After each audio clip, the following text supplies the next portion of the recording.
discussion may be triggering to some listeners. If you or someone you know is struggling, please reach out to the Youth Line at 1-877-968-8491 or text teen to teen to the number 893-863. Once again, the Youth Line at 1-877-968-8491 or text teen to the number 893-863. Welcome to Talk2BeWell with Providence St. Joseph Health. I'm your host, Dr. Robin Henderson, bringing you a real conversation on youth mental health topics with the people who know best, teens. Joining me today is our panel from the Be Well Student Advisory Council, Leah and Matthew. We are also happy to welcome Emma, a student volunteer from Youth Line. Today, we're talking about healthy relationships. Now remember, everyone, if you have additional questions about this subject or mental health overall, we can be found at Well BeingTrust on Twitter and Facebook. Speaking of social, be sure to follow the Be Well Student Advisory Council on Instagram at Work2BeWell. That's at Work2BeWell. Or follow our podcast at hashtag Talk2BeWell. That's hashtag Talk2BeWell. I'm a psychologist and the Chief Executive of Behavioral Health for Providence St. Joseph Health in Oregon. I'm also the clinical liaison for the Well BeingTrust, an organization working to improve the mental, social, and spiritual health of the nation. Before we start, I want you to know that the information provided during this podcast is for educational purposes only. You should always consult your healthcare provider if you have questions regarding a medical condition or treatment of any kind. Okay, let's get started by welcoming our panelists to the show. Can you each share a little bit about yourself and your roles with Be Well and Youth Line? Matt, let's start with you. All right. Hi, I'm Matt. I'm a junior. I'm also the president of the Oregon Association of Student Councils. Through OESC, I got involved with the Student Advisory Council for Be Well, and I met Dr. Robin Henderson. Since then, it's just been a blast getting to know the people I've been working with and getting to do so much. And getting involved has always been important to me, so this is another way I find myself doing more things for the community, doing more things for the people around me. And I've been really excited to do all this work with Dr. Robin Henderson, and I'm excited to do more. That's awesome. Leah, how about you? My name is Leah. I'm a senior, and I got involved on this Work to Be Well campaign through OASC. I'm part of the Capital Ambassador Program, and I am the co-director of the strategy committee. So I'm help see our vision and carry out our goals for the campaign. That's really great. Emma, how about you?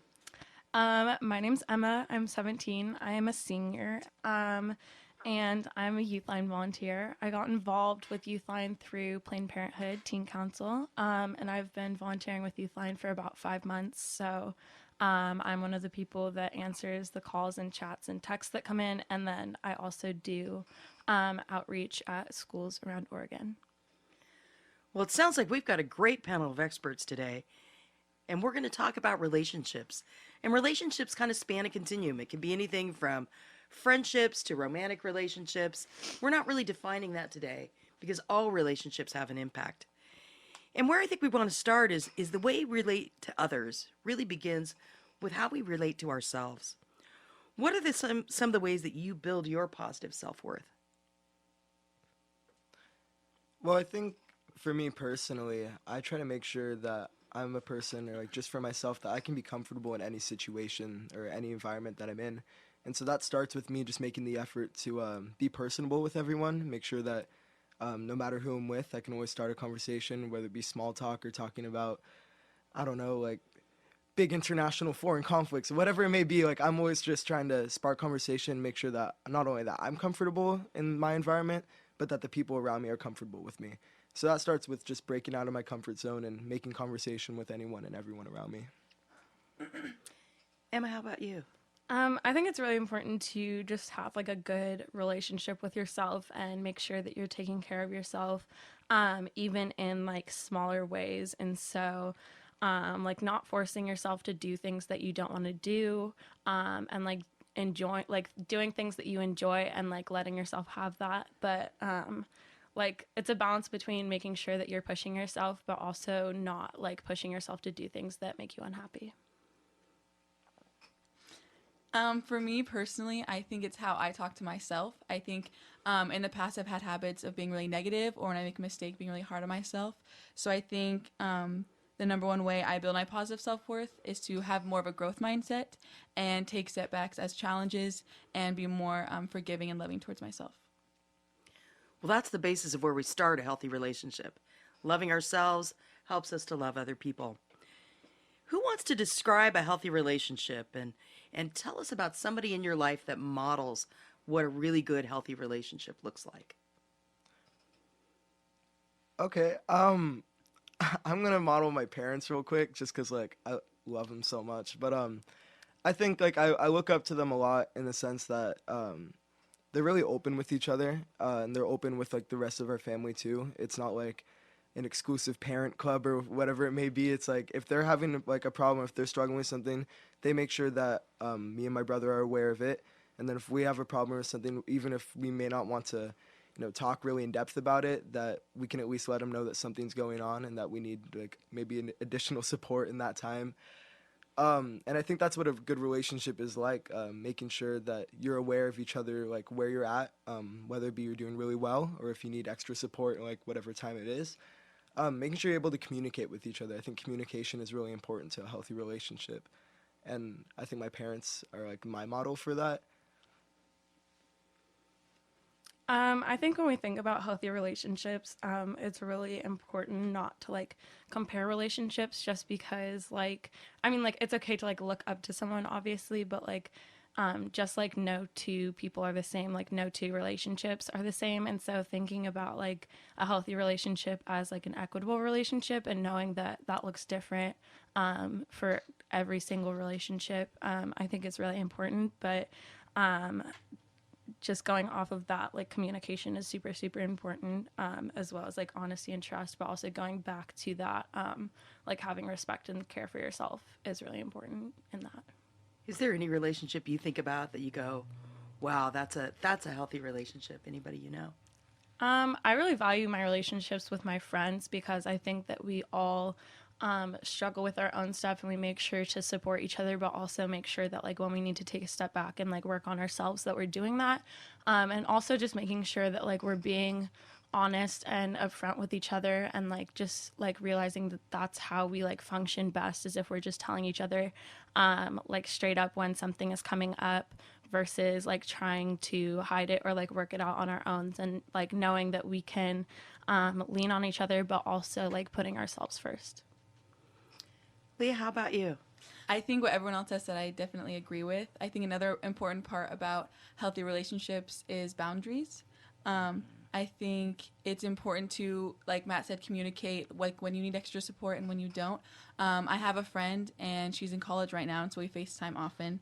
And we'll be going through different things, and so sometimes she'll ask me like, hey, I have like a lot that I want to tell you. Are you in a headspace that I can talk to you about this?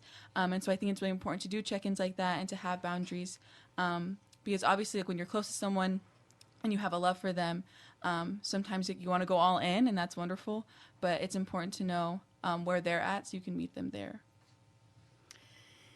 So this has been really instructive and helping to learn about what our relationship heroes are. I know for me, I think about people, sometimes I think a little bit in the media, and I look at relationships like Will and Jada Pinkett Smith. They look like and curate on Instagram that they have this perfect, wonderful, great relationship. When we come back, maybe we should talk about how do some of those images that we have of perfect relationships on social media impact how we think about our own relationships. After a quick break, you're with Talk2BeWell.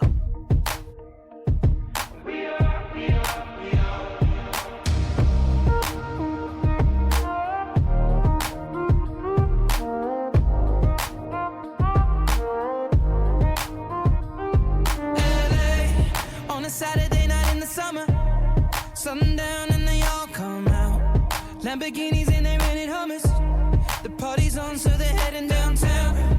Everybody's looking for a come up, and they wanna know what you're about. Me in the middle with the one I love it.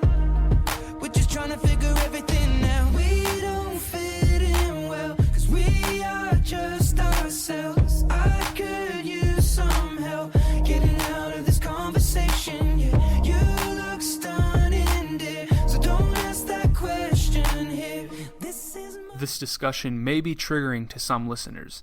If you or someone you know is struggling, please reach out to the Youth Line at 1-877-968-8491 or text teen to teen to the number 893-863. Once again, the Youth Line at 1-877-968-8491 or text teen to the number 893-863. And you're back with Talk to Be Well with our student guests today, Matt, Leah, and Emma. I want to really dive into this idea of the impact of social media. People talk about how social media impacts mental health, and I'm sure it also impacts relationships. What are some of the ways, positive and negatively, that you've seen social media impacting relationships, your thoughts about relationships? What do you think? I think that consumption of media can be really hard for some people because sometimes it can be so mindless. Even thinking back to how we learn to talk is by listening to other people talk, and then thinking about how much time we spend every day, whether that's listening to music or podcasts or being on our phones or whatever that is, just mindlessly consuming those ideas, whether we're thinking about them going into our heads or not. And so I think that mindless part of it can be a really big part, because sometimes you can develop that same mindset or those same thoughts and not really know how they got there. And it's hard to be mindful of what you're consuming as well, especially when that goes into social media. Well, I think with social media, it's a big comparable thing for people, and with relationships especially, mostly romantic relationships or that kind of thing. But it's when you're in a relationship, it's almost, you feel the need to have to share that with everyone and have a part of your life, very intimate part of your life shared with everyone for the sole, I don't know what the purpose is, but a lot of people just to show yeah, I'm in a relationship, look at me. Or it's a big attention thing, I feel like. And so there's a lot of pressure about people going public with that intimate part of themselves. A lot of people don't feel comfortable sharing those pieces of themselves, but because it's a very common culture to have to share that, like everyone else does, people have to open up about that insecurity and have to share pieces of themselves that they're not comfortable with. And I think that's what social media does. It makes people compare themselves and have to do things that they're not comfortable with, simply to fit in with some societal culture. That's been what I've experienced and what I've seen. As a person myself, I'm a pretty private person, and I don't share a lot of pieces about myself. So when I do start having relationship with somebody or that kind of thing, there is always that pressure, maybe from the partner or just from friends, oh, share that, post that, that kind of thing. And I'm not necessarily comfortable with that. I think going off of what Matt was talking about, the comparing aspect, I think that a lot of people look on social media and there's all those cute videos of things partners doing things for each other, and so you always have that super high expectation in your head, and I think that can be damaging to relationships. I also definitely agree with what Matt was saying about how people feel the need to post, but I think it goes even deeper of people feel the need to have someone loving them. They feel like their worth is increased or their value is increased if they have a significant other. I found this definitely throughout middle school, a little bit less in high school, but still prominent. I think targeted more towards females, but also towards just everyone in general. But they feel like they need to have a significant other to be of worth or to have more value. It's fall comes along, zoo lights, and that's a big thing. That's part of that whole cuffing season culture or whatever. It's if you're with someone by winter time, you take them to zoo lights, you go in that light tunnel, you take a cute picture. That's the one you see. I'm scrolling through my feed and that's all of it. And I'm what if I just want to take a picture and just keep safe? That's all. Or what if I just want to walk through the lights and just have a good time with someone? But yeah, you can't even walk through that tunnel because everyone's taking a picture, kiss on the cheek, something there. It's that's the biggest example I can think of, is it's that pressure to share that with somebody when you don't necessarily have to. That's really interesting, because when you talk about that idea of cuffing up, we look at the events during a school year, be it homecoming, prom, winter formal, whatever it is. These are all these great times to dress up and party with your friends, but there's a lot of pressure. Do you feel pressure to couple up to go to these dances and events, and how do you handle that? Yeah, definitely sometimes. I was talking to my friend from Tigard High School, and I was just like, "Who you taking to prom? You gonna take me, man?" Like just joking around. And he's like, "I don't think I'm going to prom." And I'm like, "Why won't you go to prom? It's like junior year. It's the first time you can like just go to prom." And he was like, "Well, I don't have anyone to go with." And I'm like, "So just go with like a group." And he was like, "Yeah, but you can't do that." I'm like, "What do you mean?" It's like, you can't do that. Like I generally I don't get that. Like you can go to a dance and have a good time whether or not you have a date or something like that. I mean, I went to my first homecoming and then like that kind of thing just with a group, and I've frankly had a better time than I think I did when like maybe I like had to go with somebody else. Like I have a good time when I'm just with a group of friends, and like that's just like how I've gone through high school. But I don't know why a lot of people feel that pressure that they have to take someone and take that picture, and I don't know. That's me personally. I think it's also kind of hard to think about like the intentions like of those thoughts, like taking a second to step back and say like, okay, like who am I trying to impress with that? Or like who am I doing this for? And like if you genuinely are wanting to like go with a date for yourself and that's what you want to do, then that's what you want to do, right? But if you're trying to go with a date to like impress others or because you feel like you have to, I think that that's something important to like rethink. And also just like that idea of like what do you like honestly and truly without others judgment want to do. That's a really good point. My son came in the other day and said, "Mom, I need to go get my tux for prom." And instinctively I said, "Okay, who you going with?" He says, "I don't know, but my group's going." So to your point, he really thought about it. Last year, he took somebody who was a good friend, and they had a nice time, and it's a great story. But they weren't boyfriend and girlfriend. And this year, he just kind of went, "No, I just need a tux because I'm going to prom with my boys. We're all going together, and that's what we're going to do." And between now and then, he may have a date, and he may not. But he was pretty chill with that, and I'm really glad that he goes to a high school where that's okay. Any other thoughts about prom? What about promposals? I heard about this last year. I didn't know what a promposal was until my son came home and he said, "I need $20. Why do you need $20? Well, I got to pay somebody to create the poster for the promposal. What do you do with a promposal? Well, it goes on Instagram, Mom. Okay, so is that really a thing? Yes. Yes. Oh, do tell.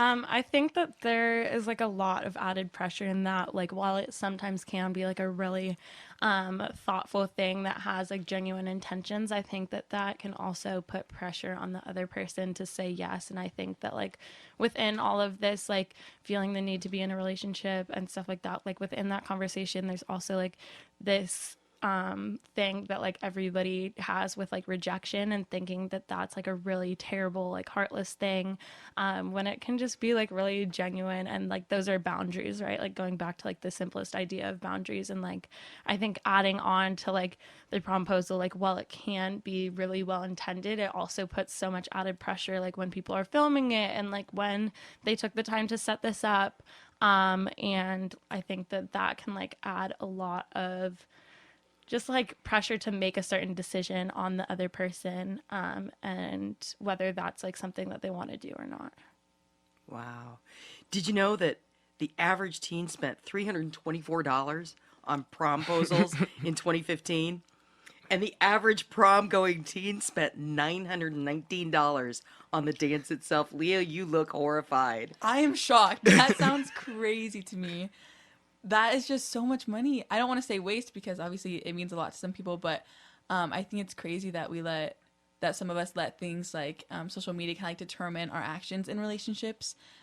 That's super interesting to me. I know that I had a friend and he asked me, he's like, "Oh, can I ask you to prom?" And I was like, "Oh yeah, like I'd love to go." And he's like, "Don't worry, I'm not lame. Like I'll like ask you in person. Like I'll make it big." And I was like, "No, like I don't want, like you don't need to do that. Like I'm like very okay with just like going with you." He's like, "Oh no, it's okay."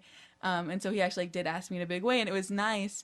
But I just think like for me it was unnecessary, and so I think it definitely puts a lot of pressure, like Emma was saying, to like have it be like this big ordeal, when really it just comes down to like what you want or like what you need. Yeah, I agree. $324 For a promposal.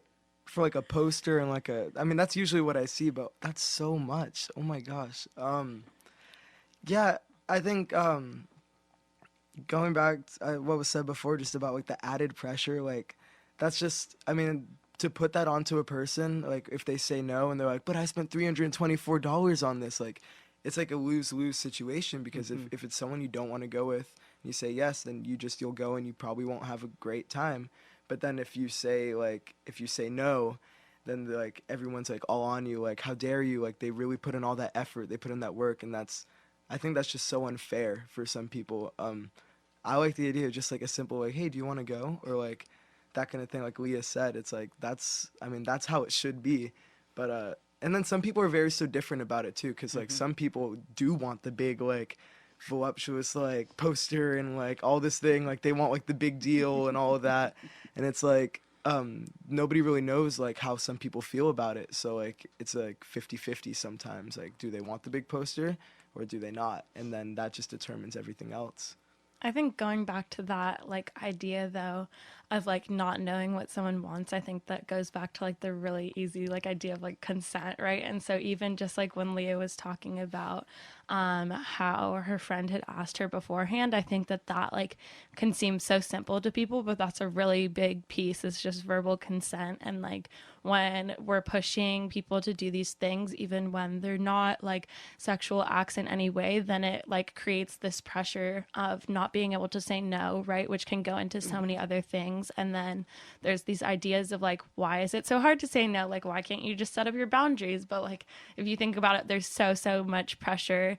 And so like, consent isn't consent if somebody doesn't have the option to say no, right? Because you're only giving them one option. And so like it all ties back into these like underlying things.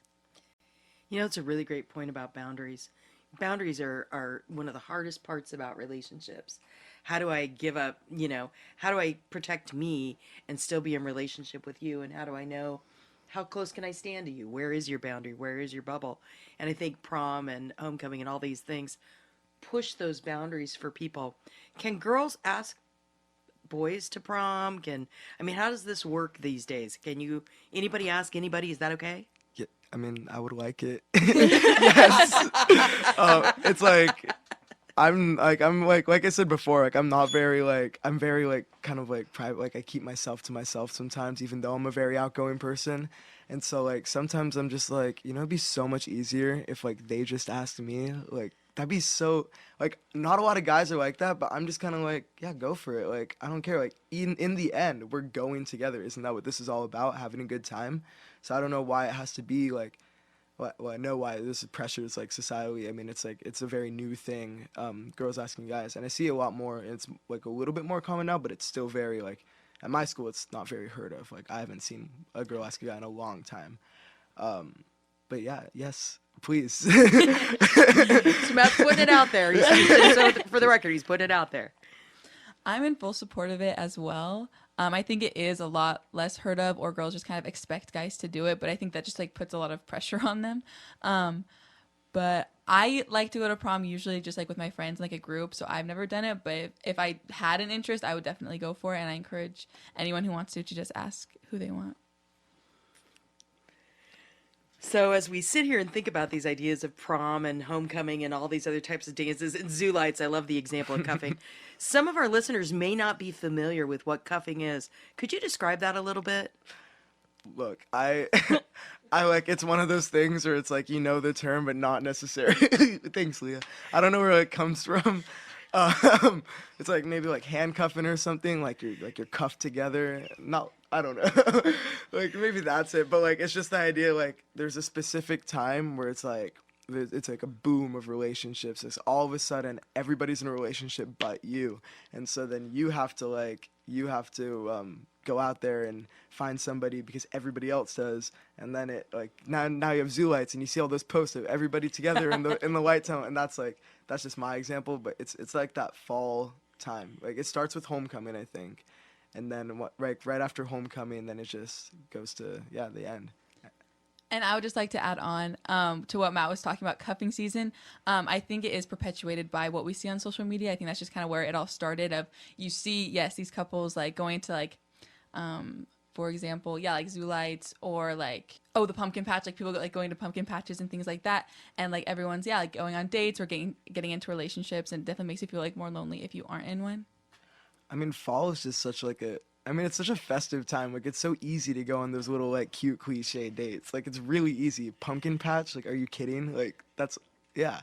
And then like, zoo lights, like, it's a really festive time. And so it's really easy to do those cliche things, which is why like a lot of people do it. It's just so accessible. And then they find themselves in this place afterwards where it's like, okay, now you got to get creative. Like, what's going on besides like Valentine's Day in February? Like, not really anything. I feel like a lot of people find those problems, and then all of a sudden everybody's single again, and then the cycle just restarts. And then, yeah. So the Tulip Festival's not a thing. Was it a thing for... I wouldn't say so, no. The Tulip Festival was not a thing. Okay, this is super good to know. Was that a thing? I think it is, but it's like not, it's just not as like, people don't think of that as like cupping season. Like, yes, like couples like post pictures there, but it's not, that's not what it is. If you can't post the picture on Instagram, it's not a thing. That's very true. Well, this is really good to know, because after the break, I want to go down the road of what happens when you need to get out of a relationship, and how do you know? And let's talk and share about how we move ourselves through relationships, positively, negatively, and otherwise. You're with Talk2BeWell, and I'm your host, Doc Rob.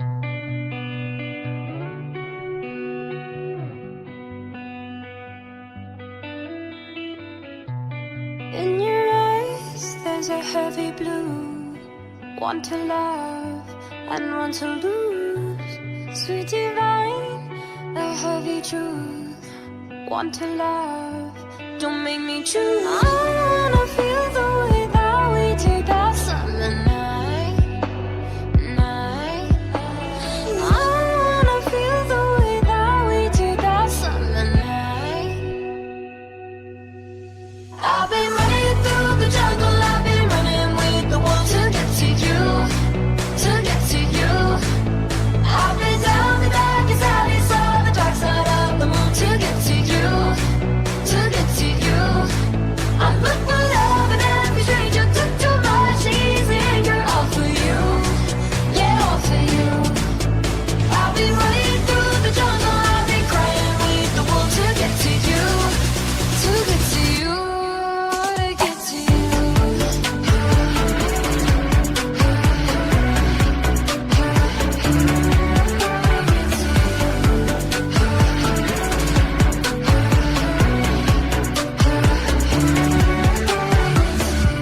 Your fingertips trace my skin to places I have never been. Blindly I'm following. Break down these walls and come on in. I wanna feel the way that we did that summer night. I wanna feel the way. This discussion may be triggering to some listeners. If you or someone you know is struggling, please reach out to the Youth Line at 1-877-968-8491 or text teen to teen to the number 893-863.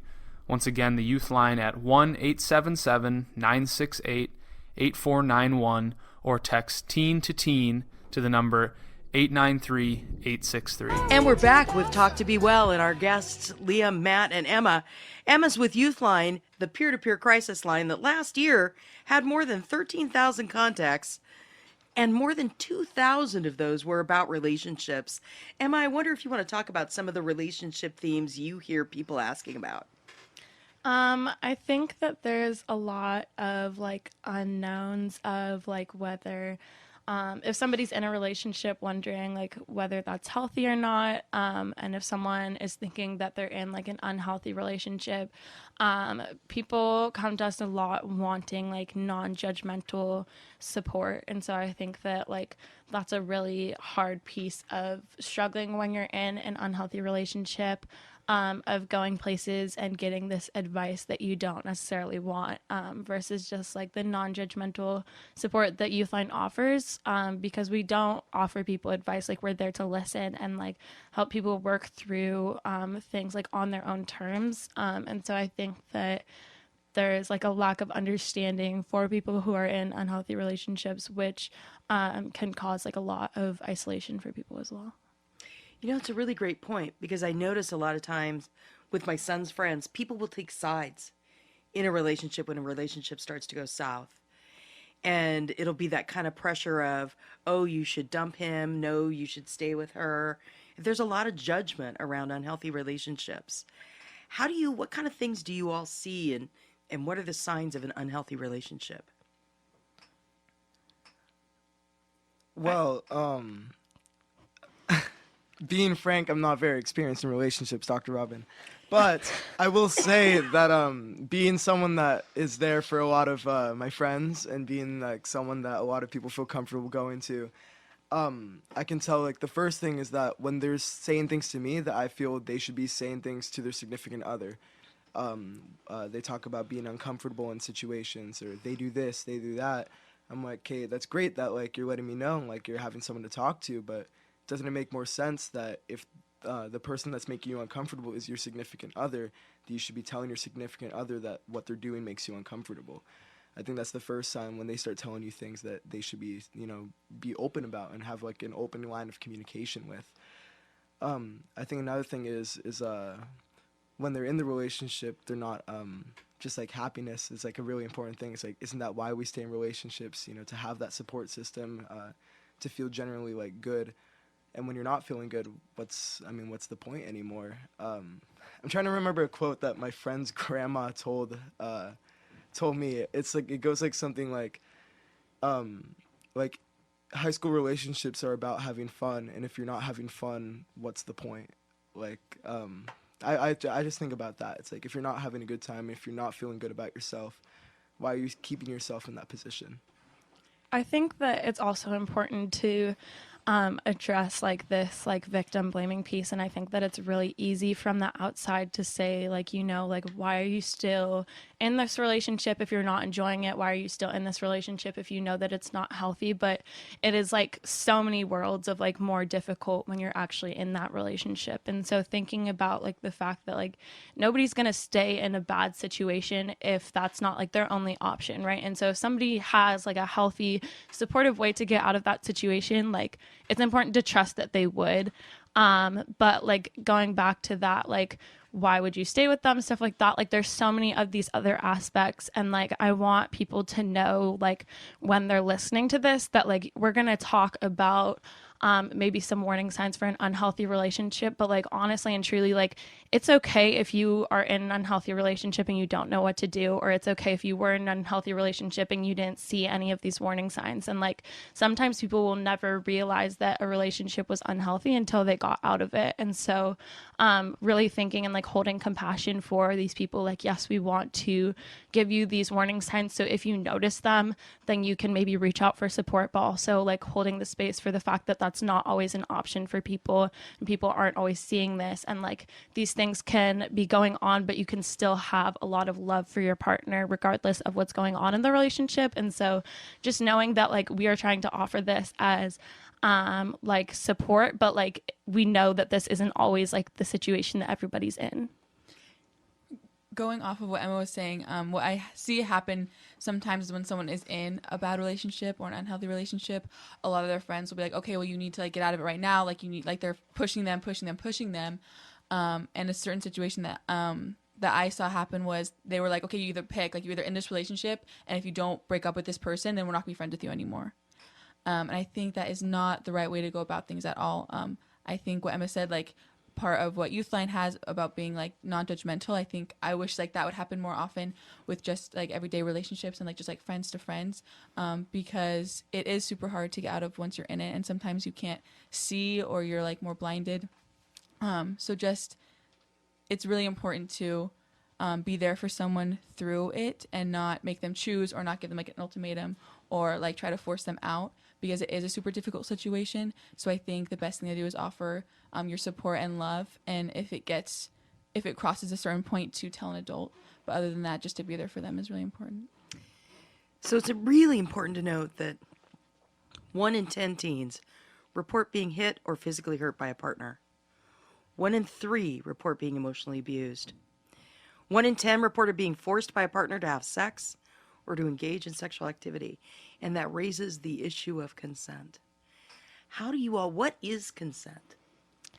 At Planned Parenthood, we define consent with an acronym that's called FRIES. So, the first piece of consent is that it's freely given. So somebody has the option to say yes or no. It's not forced or coerced. And then the R is reversible. So you can reverse consent anytime if you decide ahead of time that maybe you're consenting to something and then you decide later you don't want to do it. Like, that's completely fine. You can decide you can decide at any point that you don't want to do that anymore. And like, just thinking about like how so many things go into consent and like acts that you consent for, and like any of those variables changing like can change someone's mind, obviously, and people don't even need to have like a reason to change their mind, and like no should be good enough. The next piece is informed, and so making sure that people are informed about like the act that they're consenting to and about like what's going to be happening in the act, and like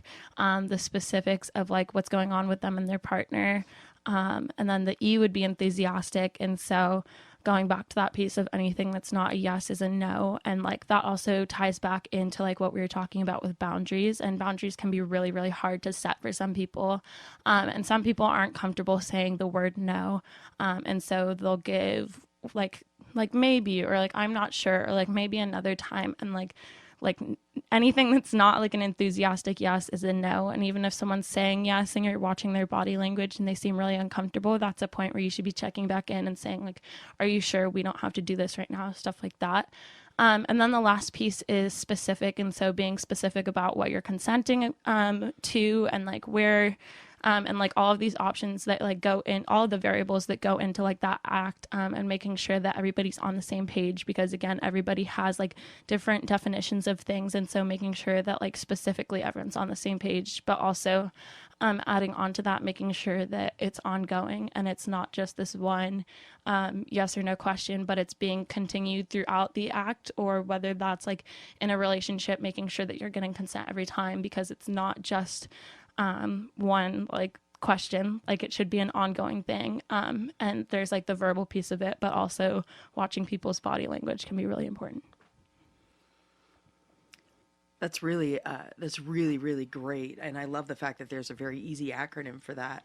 I also like the fact that you're talking about anything other than yes is no. Anything other than an enthusiastic yes is no. And we see this play out so often in so many different ways.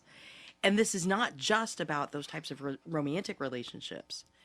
It's also about other types of abuse. I mean, what about financial abuse in relationships? I see friends taking advantage of friends because one friend has money and the other doesn't. So they're always the one who's spending the money, and that's how you get that.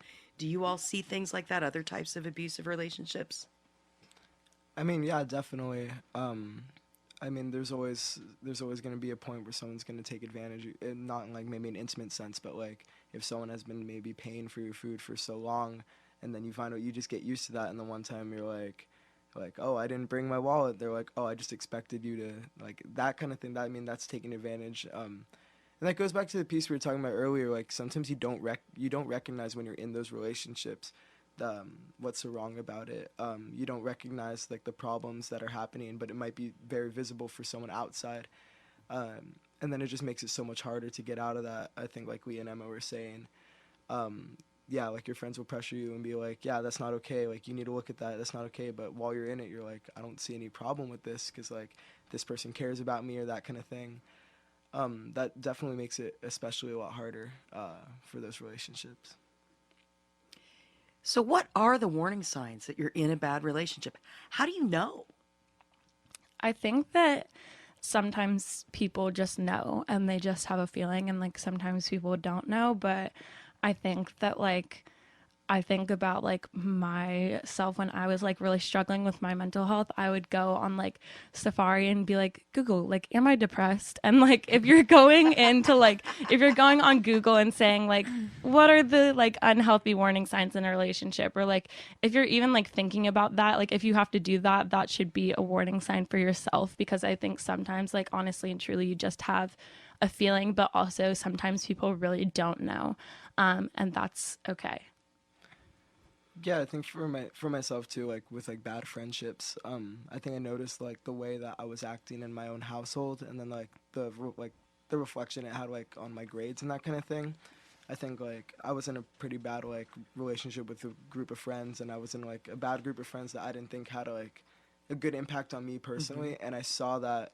Well, I didn't think there was anything wrong with it. I was having a good time. I thought these people were here to support me. But meanwhile, I would come home and not talk to my parents, and then they would get mad about it. I would go maybe like a week without maybe just saying more than, hi, bye, school was good, thank you for dinner, that's it. And then like, my grades especially, I noticed like by last year, by like the end of the third quarter, I had nothing above a C. And then by the end of the year, I had to like regain myself, build everything up, and fight to get that all back to good grades. But yeah, I think just being in those, you don't really know what's happening. But I think I look at like the effect it takes on different aspects of my life when like I'm not talking to the two most supportive people in my life, and then when I'm not reflecting as good as I should be academically. I think those are also two good signs for like, okay, something's wrong here. Maybe it's not the relationship, but how you're feeling, and like the toll it's taking on you personally.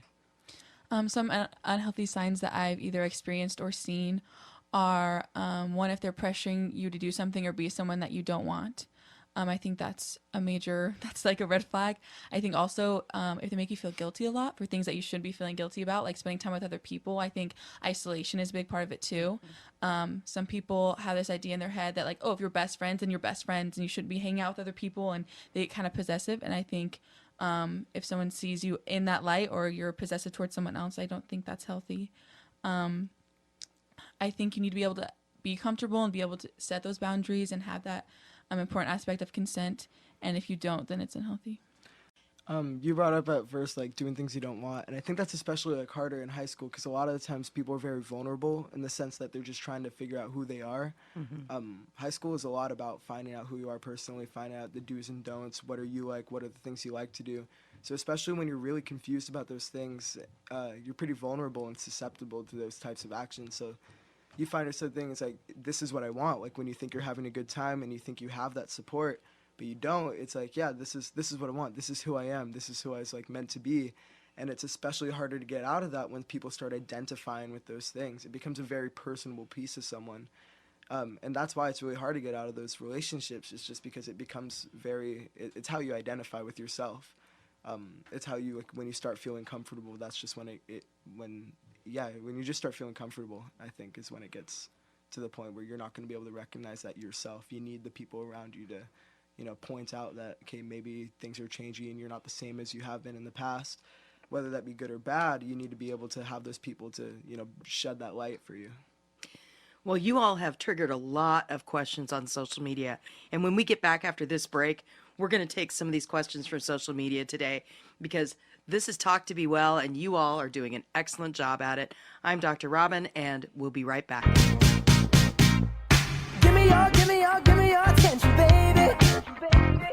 I gotta tell you a little something about yourself. You're wonderful, flawless, ooh, you a lady. But you walk around here like you wanna be someone else. Ooh, wow. I know that you don't know it, but you're fine, so fine. Fine, so fine. Ooh, wow. Oh, girl, I'm gonna show you when you're mine, oh, mine. Mine, oh, mine. Treasure, that is what you are. You're my golden star. You know you can make my wish come true. If you let me treasure you. If you let me treasure you. Oh, oh. Pretty girl, you should be smiling. A girl like you should never look so blue. You're everything I see in my dreams. I wouldn't say that to you if it wasn't true. Ooh, wow. I know that you don't know it, but you're fine, so fine. Fine, so fine. Ooh, wow. Oh, girl, I'm gonna show you when you're mine, oh, mine. Mine, oh, mine. this discussion may be triggering to some listeners. If you or someone you know is struggling, please reach out to the Youth Line at 1-877-968-8491 or text teen to teen to the number 893-863.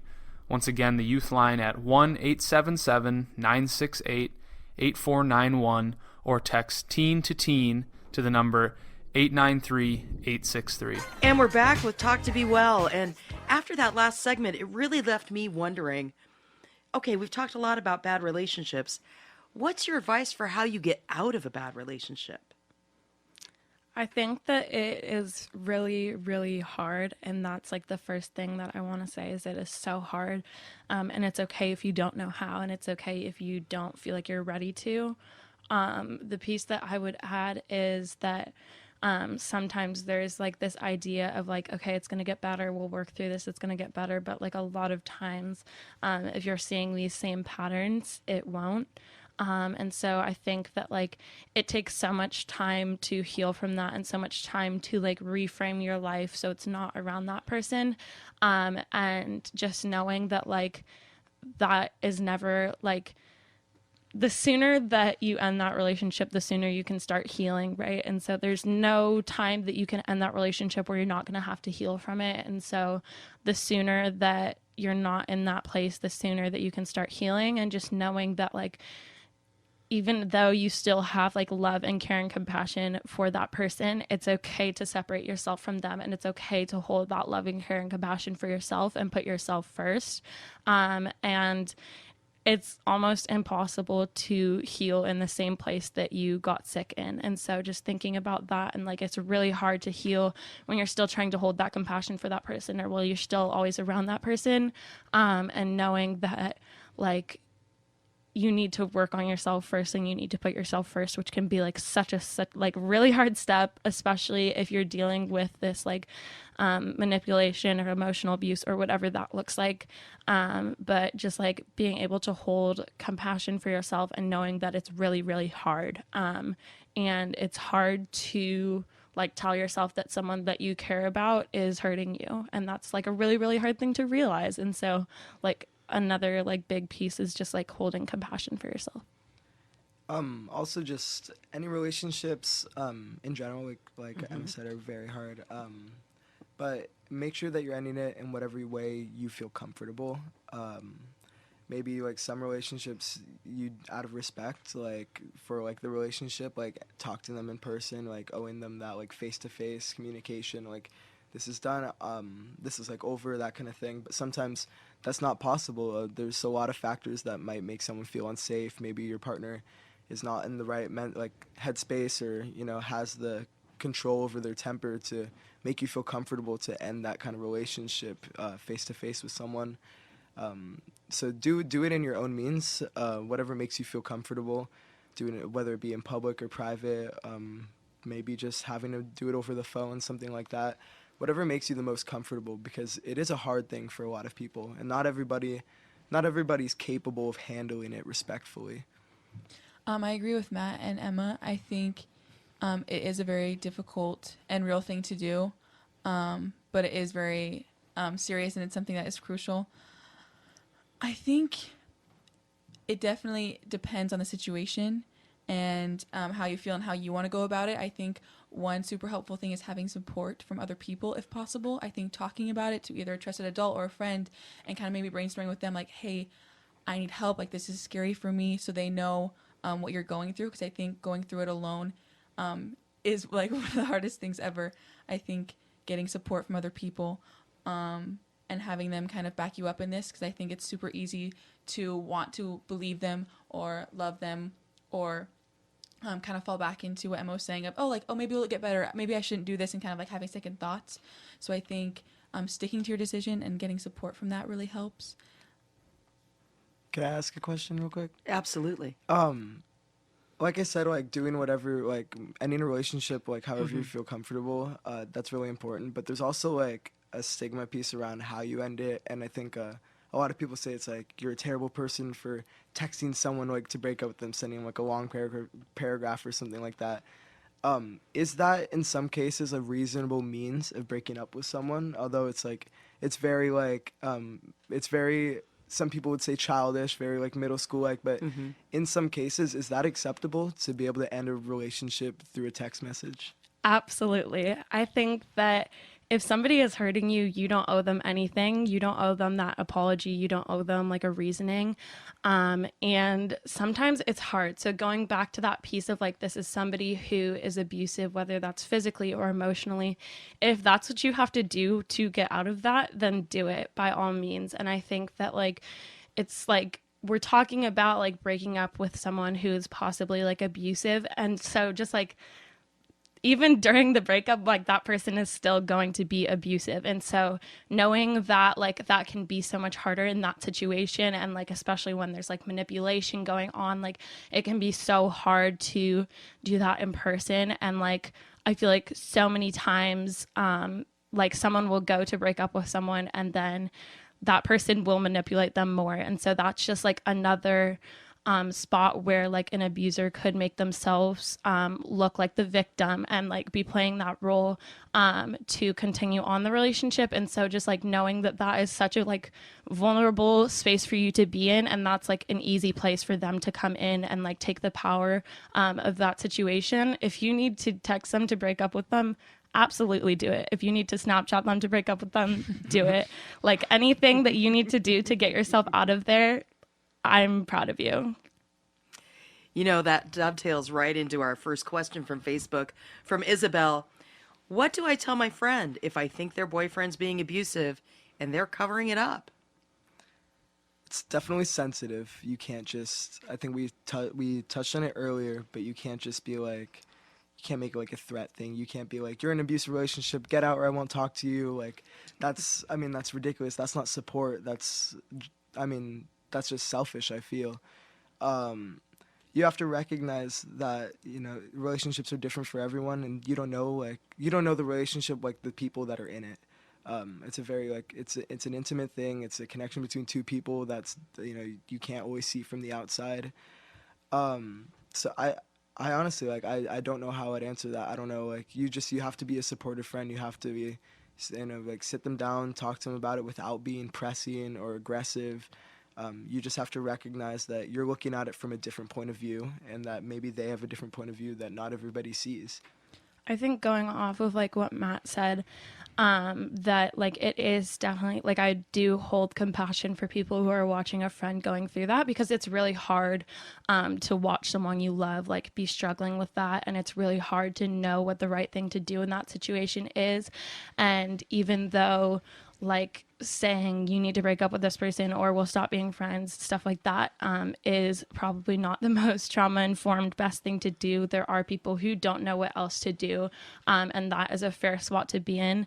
I think like one of the really like subtle things that we practice at Youthline is making sure that you're using the same language as that person. So if that person isn't naming their relationship as abusive, it's important that you don't do that either. And so making sure that if that person is saying like, hey, my boyfriend's mad at me all the time, like using those same, like that same verbiage with them, and not like like if they're not naming it as trauma, don't name it as trauma, because that's up to them to do.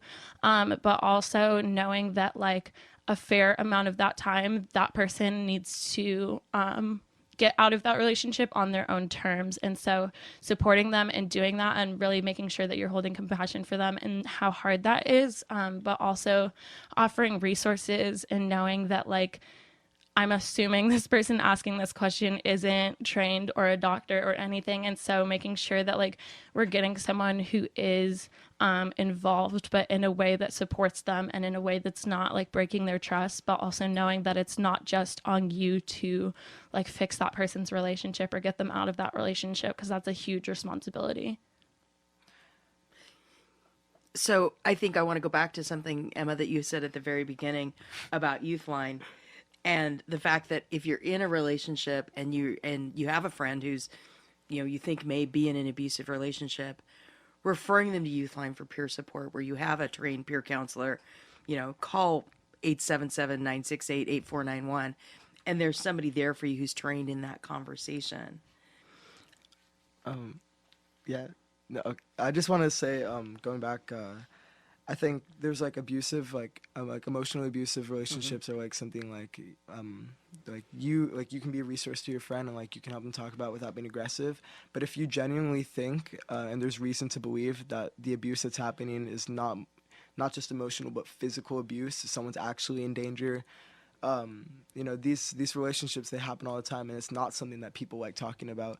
And I think in some cases it's okay to maybe go over their head. I think when it's a hard, like when someone's genuinely in danger, they're physically in danger, their life is in danger, you have to go to someone more than just their friend. They're not going to recognize. That's not something that people just go out shouting from the rooftops. Like you just don't do that. And I think like Emma said, it's like it's a hard responsibility to take on you as a friend to be able to solve someone else's relationship problems. But if someone's genuinely in danger, I think it is okay to go over their head, go to someone responsible, whoever it may be, parents, administration, law enforcement. In some cases, it's more than keeping a relationship between your friend. It's keeping them safe and keeping them alive and well. I think going off of that, too, like I definitely agree with that. And I definitely do think that there are like trauma informed people that you can go to. And so, while that can be like a harder step to take, like if that is available to you and you are able to find resources for, specifically people who work with people who are in, unhealthy or abusive relationships, like that can be really helpful again, because, law enforcement can make things like a lot more complicated, and sometimes, that like they aren't the most like trauma informed in those situations. And so again, if you're looking for like specific resources, you can always contact Youthline. Just going off of, I think just like first and foremost, just listen to your friend and be there for them. Show compassion, don't judge them. Definitely be loving towards them and kind of remind them of like what they deserve, and just be there for them. And then also, as Matt was saying, if it does get to that certain point that they would be in danger, to go to another resource. But overall, just even though it might be kind of hard to try to understand and empathize, just like stick by them.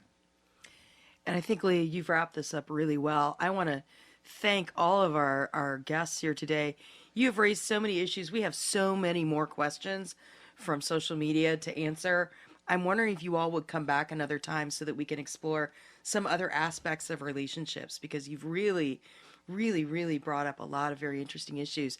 And just so that we know, we're talking about a very small portion of relationships, because only 1 out of every 3 teens is in a romantic relationship or has been in a romantic relationship. 2/3 of teenagers have never been in a romantic relationship. So we haven't even touched the surface of that. Would you all agree to come back and talk another time with Talk2BeWell? Yeah, absolutely. Yes. Awesome. I want to thank you today for your participation. I really want to thank our guests, Leah, Matthew, and Emma, for sitting down with me today and sharing what you think healthy relationships are. This has been such an exciting, awesome, and very informative conversation. You have shared wisdom beyond your years today with our listeners, and I think we really want to come back and touch on some of the aspects of relationships. And my apologies to those of you on social whose questions we didn't get to. You're going to have to come back to #Talk2BeWell to hear the answers. I want to thank everyone for listening and sending in your questions. And as we wrap up today, I encourage everyone to think about what you bring to your relationships and how you bring your best self. I hope that you know the value you bring, and after listening today, I want you to feel that you can speak your mind in your relationships, and that there are people out there who are willing to listen to you. If anything we shared today may be hard for you, please reach out. Help is available at Youthline for peer support. You can call 877-968-8491 or text TEEN to TEEN. That's TEEN, the number 2, TEEN, to 839-863, and someone will reach back to you. You can also call the National Suicide Prevention Hotline, which is available 24 hours a day, 7 days a week at 1-800-273-8255. That's 1-800-273-TALK. We look forward to future conversations on more mental health and relationship topics with our youth panelists. Make sure to follow our podcast at #Talk2BeWell. That's #Talk, the number 2, be well. You can also follow the Be Well Student Advisory Council on Instagram at Work2BeWell. That's work, the number 2, be well. And you can follow Well BeingTrust on social media. This discussion may be triggering to some listeners. If you or someone you know is struggling, please reach out to the Youth Line at 1-877-968-8491 or text teen to teen to the number 893-863. Once again, the youth line at 1-877-968-8491 or text teen to teen to the number 893-863.